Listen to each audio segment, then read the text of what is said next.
Hello friends, welcome. आप सभी का स्वागत है। तो आज हम जो विषय करने वाले हैं उसका नाम है महात्मा गांधी जी। महात्मा गांधी जी का एक संक्षिप्त जो परिचय है उसके बारे में बात करेंगे कि जो महात्मा गांधी जी का जन्म से लेकर मृत्यु तक उन्होंने क्या क्या काम किए, कितने सारे आंदोलन तो महात्मा गांधी जी ने चलाए थे और अलग अलग सन में चलाए थे। तो उन सभी के बारे में हम आज बहुत ही डिटेलिंग में, बहुत ही विस्तार से बात करेंगे। ये जो आप चीज़ें देख रहे हैं ये लूसेंट की जो बुक है वहाँ से ली गई हैं। बहुत सारे बच्चे हैं जो बुक खरीद सकते हैं, लेकिन बहुत सारे ऐसे हैं जो बुक नहीं खरीद सकते हैं। तो उनके लिए ये जो चीज़ मैंने यहाँ पे मुहैया करवाई है बहुत ही बेनिफिशियल होने वाली है। बहुत ही डिटेल में एक एक चीज़ को समझेंगे। मैं इसलिए इसको टॉपिक को करा रही हूँ क्योंकि आप कोई भी कॉम्पिटेटिव एग्जाम में जाओगे ना, वहाँ पर तरह तरह के आंदोलन पूछे जाते हैं कि असहयोग आंदोलन कब हुआ, किसने करवाया, रोल एक्ट का क्या टाइम पीरियड था। तो ये सारे हमारे महात्मा गांधी जी के टाइम पे तो चल रहा था सारा कुछ, इसलिए हम इस टॉपिक को आज कवर करेंगे। सबसे पहले ऊपर से क्या हुआ कि इसमें जितना ज़रूरी चीज़ें हैं ना उतनी ही ऐड की गई हैं। ऐसा नहीं कि पूरे रामखानी और उसमें से हमें इंपॉर्टेंट चीज़ें छांटनी पड़ेंगी। सारी जो इंपॉर्टेंट चीज़ें हैं पहले छांटी जा चुकी हैं, वही आपको यहाँ पर प्रोवाइड की जा रही हैं। सबसे पहले आता है महात्मा गांधी जी के जन्म तिथि क्या थी। तो महात्मा गांधी जी का जो जन्म था वो 2 अक्टूबर 1869 को, ठीक है, 1869 को महात्मा गांधी जी का, ठीक, कब हुआ था उनका जन्म? 2 अक्टूबर 1869 को उनका जन्म हुआ था पोरबंदर, गुजरात में, ठीक है। फिर है वास्तविक नाम। महात्मा गांधी तो हम लोगों ने नाम दिया उनको कि हम लोग, क्योंकि उन्होंने बहुत महान काम किए थे तो लोगों ने उनको महान कैसे वर्ड जो है निकाल के उन्होंने महात्मा वर्ड रख दिया। लेकिन हमारे जो महात्मा गांधी जी थे उनका एक्चुअल नाम था मोहनदास करमचंद गांधी। इनके पिताजी का नाम भी इन्होंने अपने नाम के साथ में जोड़ा हुआ था। मोहनदास करमचंद गांधी जो था महात्मा गांधी का रियल नेम था। इनकी माता का नाम पुतलीबाई और पिता का नाम करमचंद गांधी था। इंपॉर्टेंट चीज़ें हैं ये जितनी भी आप देख पा रहे हैं। इनकी पत्नी का नाम कस्तूरबा गांधी था, ठीक है। और इनका जो विवाह हुआ था वो 1883 में हुआ था। इनका जन्म हुआ था 2 अक्टूबर 1869 को और इनका 69 यानी कि ऑलमोस्ट 1870 ही समझ लेते हैं। और 1883 में यानी कि 1883 में इनकी शादी हो गई थी। बहुत ही कम उम्र में शादी हो गई थी। और जहाँ तक मुझे पता है कि इनकी जो वाइफ थी उनसे एज में 1 साल या फिर 2 साल बड़ी भी थी, ठीक है। 4 पुत्र, यानी कि महात्मा गांधी जी के 4 पुत्र जो थे, ठीक है। पहले का नाम हरीलाल, फिर है रामदास, फिर है मणिलाल और उसके बाद है देवदास, ठीक है। तो ये क्या थे, इनके 4 पुत्र भी हमें देखने को मिलते हैं। 5वें पुत्र की उपाधि जमुना लाल बजाज को दी जाती है। गांधी जी का निजी सचिव था वो थे महादेव देसाई, जो कि 1917 से 1942 तक के बीच में उनके जो निजी सचिव के रूप में उन्होंने काम किया। और प्यारे लाल नैयर जो कि 1942 से 1948 के बीच में वो इनके निजी सचिव के रूप में इनके साथ काम करते रहे। क्योंकि 1917 वाली डेट्स इसलिए आई क्योंकि ये 1905 मेरे ख्याल से 1915 में इंडिया आ गए थे, तब से उन्होंने आने के तुरंत बाद ही काम करना शुरू कर दिया था, ठीक है। तो ये यहाँ पर भारत में जब अपनी एडवोकेट किया, जितनी भी पढ़ाई पूरी करके यहाँ पर आ गए थे। दक्षिण अफ्रीका में जो काले गोरे का जो डिफरेंस किया जाता था, पहले वहाँ पे जाके उन्होंने काम किया, उनको जो भेदभाव किया जाता था उसको निपटाया और उसके बाद ही 1915 में इंडिया आ गए थे। सुशीला नैयर के बारे में लिखा है कि महात्मा गांधी जी युवा निजी चिकित्सक और प्यारे लाल नैयर की बहन थी, ठीक है, जो सुशीला नैयर थी। मैडेलिन स्लेड देखिए, यहाँ पर महात्मा गांधी जी के साथ जो भी लोग थे या उनसे संबंधित थे बहुत इंपॉर्टेंट नाम है। तो ये ऑफ कोर्स, क्योंकि ऐसा नहीं था कि हम ब्रिटिश इंडिया की बात करें तो अंग्रेज़ तो थे ही थे, तो उस तरह के नाम भी हमें देखने को मिलेंगे।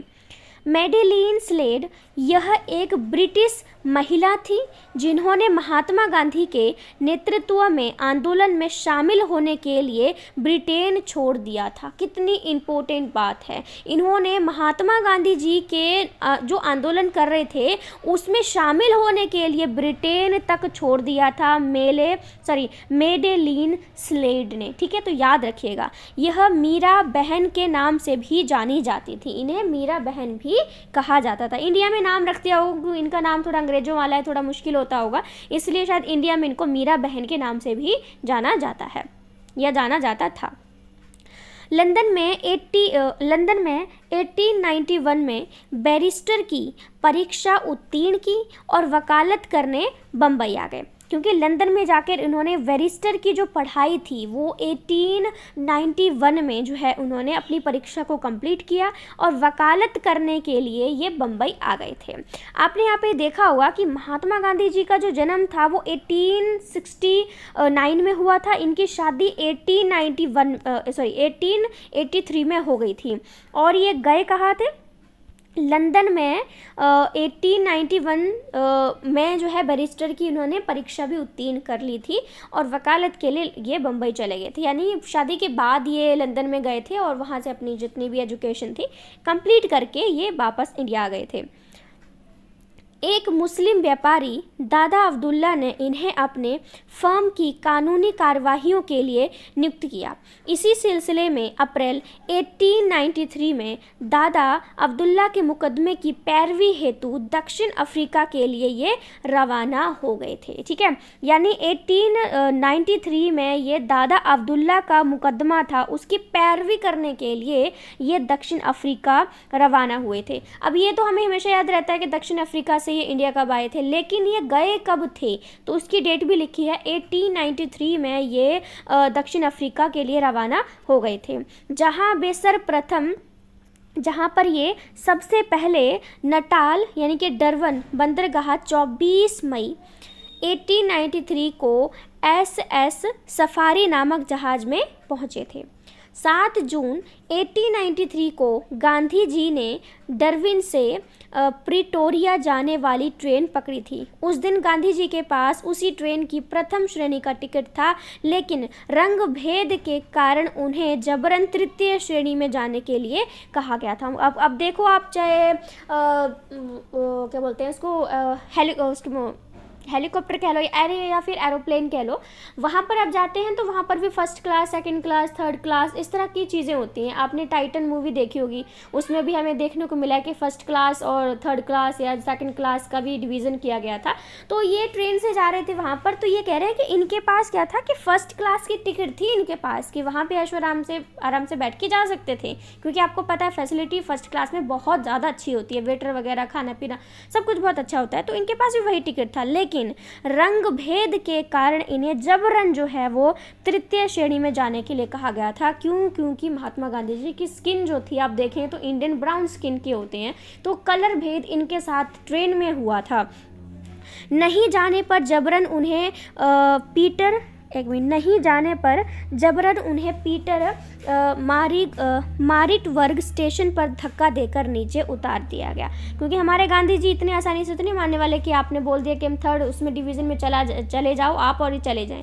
इन्होंने विरोध किया कि नहीं, मेरे पास टिकट फर्स्ट की क्लास की है तो फिर मैं उसी में जाऊँगा, तो इन्होंने जाने से मना कर दिया। तो ज़बरदस्ती जो है उन्हें वहाँ पर स्टेशन पर धक्का देकर इन्हें नीचे उतार दिया गया।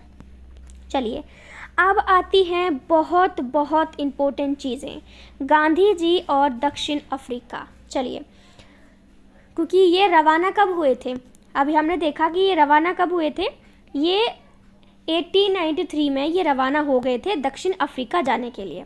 अब वहाँ जाते ही इन्होंने क्या किया, एक साल में यानी कि अगले साल 1894 में नेटाल इंडियन कांग्रेस की स्थापना कर दी। ये सारे जो काम आप पढ़ने वाले हैं अभी तक वो दक्षिण अफ्रीका के हैं कि 1894 में नेटाल इंडियन कांग्रेस की स्थापना इन्होंने दक्षिण अफ्रीका में करी।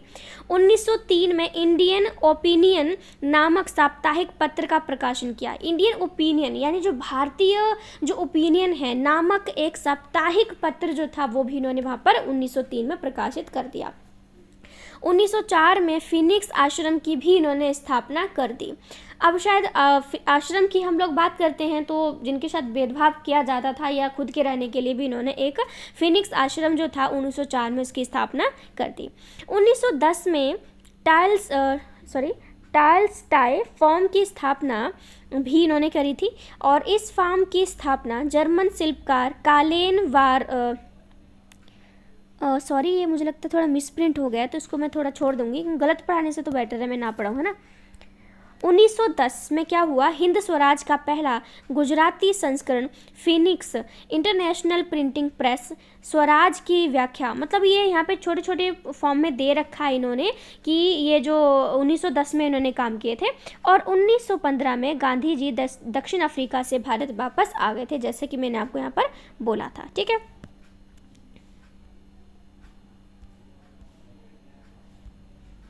जूम क्यों नहीं हो रहा ये, वेट वेट वेट वेट, क्या हुआ, शायद ये नीचे जाएगा, मैं गलत कर रही हूँ। चलिए, ये वाला जो पोर्शन है ये कुछ ज़्यादा ही ब्लर दिख रहा है, तो इसको मैं छोड़ देती हूँ अभी, बाद में अच्छे से मैं थोड़ी क्लियर पिक्चर लगा के इसको ऐड कर दूँगी। तो हम यहाँ पे नीचे से शुरुआत करते हैं। यहाँ पे देखो, यहाँ पर ये लिखा है गांधी जी के नेतृत्व में हुए प्रथम 3 संघर्ष कौन कौन से थे। चंपारण सत्याग्रह बहुत ही इंपॉर्टेंट माना जाता है, तो 1917 में, ठीक है, याद रखना, 1917 में चंपारण सत्याग्रह जो है वो किया गया था गांधी जी ने।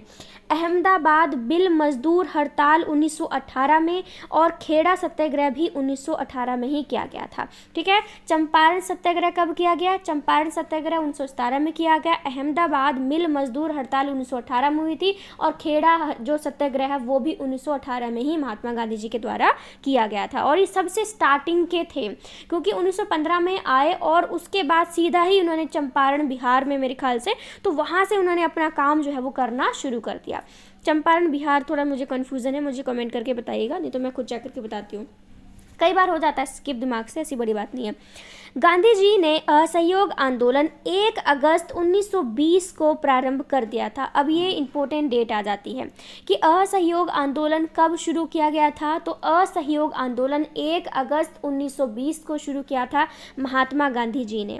असहयोग आंदोलन चलाने के लिए तिलक स्वराज फंड की स्थापना की गई थी। ठीक है, क्योंकि कोई भी आंदोलन चलाने के लिए ऐसा नहीं है कि सीधा सड़क पे बैठ गए, हाँ जी कोई भी आके सुन लेगा हमारी मांगों को, नहीं, आंदोलन बहुत लंबे चला करते थे। और गर्मी हो सर्दी हो तो उसी तरह की व्यवस्था के लिए तो फंड तो चाहिए ना, खाना रोज़ खाना होगा, या सर्दी है तो रजाइयाँ चाहिए, गर्मी है तो थोड़े फैसिलिटीज़, पानी ज़्यादा चाहिए होता है, या और भी जो गर्मियों में हमें चीज़ें चाहिए होती हैं वो सारी चीज़ें चाहिए होती हैं, टेंट लगाना होता है गर्मी में, तो काफ़ी फंड चाहिए होता है।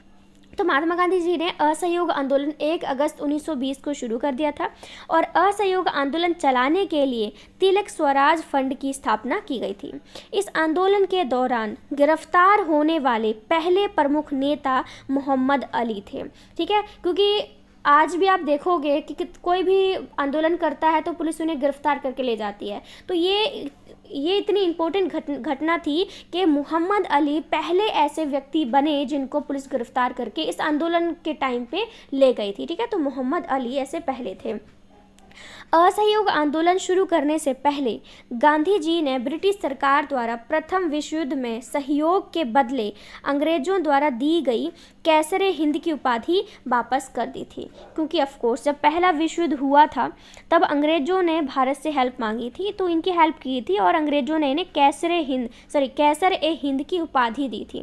लेकिन जब ये इंडिया आए और उन्होंने देखा कि ये जिनकी हमने 1914 में प्रथम विश्व युद्ध ना 1914 में हमने इनकी हेल्प करी थी, और ये आज हमारे इंडिया में इतना बुरा हाल कर रहे हैं, तो इन्होंने क्या किया, 1920 में इन्होंने क्या किया, अपना असहयोग आंदोलन छेड़ दिया। और असहयोग आंदोलन शुरू करने से पहले ही इन्होंने जो कैसरे हिंद की उपाधि दी गई थी उसको उन्होंने वापस कर दिया कि ले लो, मुझे नहीं चाहिए, है ना।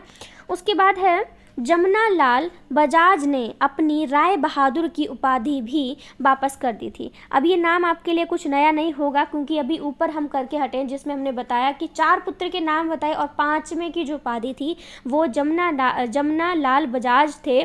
ठीक है, तो उन्होंने भी अपनी राय बहादुर की जो उपाधि थी उसको भी उन्होंने वापस कर दिया। गांधी जी ने सविनय अवज्ञा आंदोलन की शुरुआत दांडी मार्च 12 मार्च 1930 से शुरू किया था, तो उतना हमें पता चलेगा कि असहयोग आंदोलन था। उसके बाद आता है सविनय अवज्ञा आंदोलन। सविनय अवज्ञा आंदोलन की हम बात करें तो ये दांडी मार्च 12 मार्च 1930 को उन्होंने शुरू किया था। ठीक है, और 15 अगस्त 1947 के दिन गांधी जी ने नोआखाली बंगाल में थे। ठीक है, अब वैसे तो ये वाले डेट कोई इंपॉर्टेंट नहीं है, कहीं कहीं अब हर डेट को थोड़ी याद रखेंगे कहाँ पर थे। ठीक है, गांधी जी की हत्या 30 जनवरी 1948 को दिल्ली के बिड़ला भवन में नाथूराम गौडसे ने कर दी थी। ये तो आपको पता है कि गांधी जी की जो है वो हत्या की गई थी नाथूराम गौडसे द्वारा की गई थी, और इसकी डेट है 30 जनवरी। अभी जो 30 जनवरी अपना हटा है ना, गया है जाके, तो 30 जनवरी 1948 को दिल्ली के बिड़ला भवन में जो है गोली मारकर गांधी जी की हत्या कर दी गई थी। गांधी जी की हत्या की मुकदमा में नाथूराम गौडसे, गोपाल गोडसे, मदन लाल पहवा, विष्णु करकरे, ये इतने नाम दिए गए हैं। अच्छा, क्योंकि मेल देखो मतलब ये कह रहे हैं कि गांधी जी की हत्या करने में ये लोग शामिल ज़रूर थे, साजिश थी, लेकिन गोली तो नाथूराम गौडसे ने मारी थी, इसलिए इसका नाम जो है वो ज़्यादा इम्पोर्टेंट माना जाता है। ठीक है, बाकी ये है कि जितने भी षड्यंत्र में शामिल थे सभी को फांसी की सज़ा दी गई थी। गांधी जी की हत्या के मुकदमे की सज़ा सुनाने वाले जज आत्माचंद्र अग्रवाल थे। ठीक है, तो ये कह रहा है कि गांधी जी के मुकदमे की सज़ा सुनाने वाले जो जज थे वो आत्माचंद अग्रवाल थे। अब देखो, जज का नाम भी इन्होंने इम्पोर्टेंट बना दिया। मैं आपको पहले बता के हटी हूँ कि गांधी जी से संबंधित अगर कोई नाम आ जाता तो वो इम्पोर्टेंट खुद ही बन जाता था। तो गांधी जी की हत्या का मुकदमा, उसमें जो सज़ा सुनाई थी वो आत्माचंद अग्रवाल जज थे जिन्होंने सुनाई थी। भारत का एकमात्र समाचार पत्र हिंदू जिसने गांधी जी की हत्या का समाचार को पहले पन्ने पर स्थान नहीं दिया, क्योंकि उन दिनों हिंदू के पहले पन्ने पर केवल विज्ञापन आता था। ठीक है, क्योंकि बहुत सारे समाचार पत्र तो थे उस टाइम पे, इतने टीवी चैनल भी नहीं होंगे, लेकिन जो हिंदू पत्र था उसने, क्योंकि आपको पता है अब कोई बड़ी घटना हो जाती है तो सीधा फ्रंट पेज पे छापते हैं लोग, अंदर इतना नहीं पढ़ते इतना फ्रंट पेज पे, क्योंकि फ्रंट पेज पे वही चीज़ छापी जाती है जो अभी करंटली हुई है, बहुत ज़्यादा इम्पोर्टेंट है। लेकिन हिंदू समाचार पत्र ऐसा था जिसने पहले पन्ने पर गांधी जी की हत्या के बारे में नहीं छापा था, क्योंकि उन दिनों की कुछ बातें थी कि क्योंकि उन दिनों हिंदू के पहले पन्ने पर केवल विज्ञापन ही डाला जाता था जब कोई नई चीज़ बनती होगी, है ना। 2 अक्टूबर 2005 को दक्षिण अफ्रीका पीटर मारिटबर्ग स्टेशन पर गांधी जी की प्रतिमा लगाई गई थी। अभी देखो, ये प्रतिमा क्यों लगाई गई थी, आपको ये नाम याद है? 2 अक्टूबर 2005 को दक्षिण अफ्रीका पीटर मारिटबर्ग स्टेशन पर गांधी जी की जो प्रतिमा है वो लगाई गई थी, क्योंकि अभी मैं आपको याद दिलाती हूँ।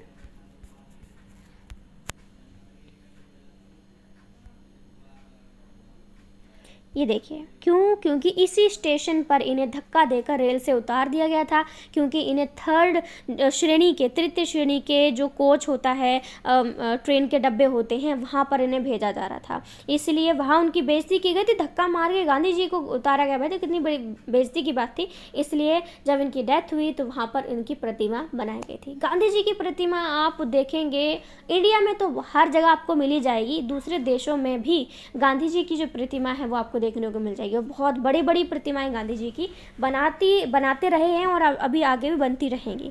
ठीक है, तो गांधी जी के बारे में इतना आज के लिए काफ़ी है, और कुछ और भी, क्योंकि गांधी जी के बारे में आप जब पॉलिटिक्स की बात करते हैं तो सारे आंदोलन गांधी जी के नाम पर ही आ जाते हैं, तो वो भी हम धीरे धीरे करके कवर ज़रूर करेंगे।